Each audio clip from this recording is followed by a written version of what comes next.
ভারতের উত্তরপ্রদেশে একটি মসজিদ সমীক্ষাকে কেন্দ্র করে সংঘর্ষের ঘটনায় নিহত বেড়ে 6 জনে দাঁড়িয়েছে। এই ঘটনায় আহত হয়েছেন আরও অনেকে। জানা গেছে, সম্প্রতি উত্তরপ্রদেশের সম্ভলের একটি আদালতে মামলা হয়। এতে বলা হয়, 1529 সালে মুঘল সম্রাট বাবর একটি মন্দির ভেঙে তার উপরে জামে মসজিদ নির্মাণ করেছিলেন। এর সত্যতা যাচাই করতে গত মঙ্গলবার মসজিদের সমীক্ষা নির্দেশ দিয়েছিল আদালত।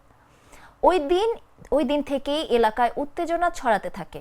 সমীক্ষক দল কাজ শুরু করলে মুসলিম সম্প্রদায়ের মধ্যে উত্তেজনা চরমে ওঠে। সেখানে এক পর্যায়ে পুলিশ ও সমীক্ষা বিরোধীদের মধ্যে সংঘর্ষের ঘটনা ঘটে। পরিস্থিতি নিয়ন্ত্রণে আনতে কাঁদানে গ্যাস ও রাবার বুলেট ব্যবহার করে পুলিশ। এতেই হতাহতের ঘটনা ঘটে। গোটা ঘটনার জন্য রাজ্য প্রশাসনকে কাঠগড়ায় তুলেছেন অখিলেশ যাদব। এক সাংবাদিক বৈঠকে তিনি বলেন, সম্ভলে যা ঘটছে তা অত্যন্ত গুরুতর। প্রশাসন ইচ্ছাকৃতভাবে এই সমীক্ষক দলকে পাঠিয়েছিল, যাতে একটা গোলমাল হয় ও তার ফলে নির্বাচনের অনিয়ম নিয়ে যে আলোচনা চলছিল তা থেকে দৃষ্টি ঘোরানো যায়।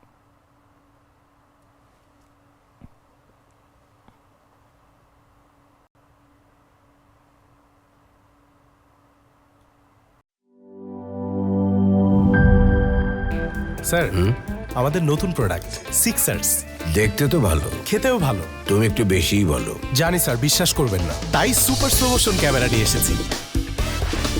দেখেন স্যার, চকলেট পিনাট ক্যারামেল ও নোগাটের দারুণ কম্বিনেশন এলো সিক্সার্স চকলেট কোটেড বার। পুরোটা এনার্জি।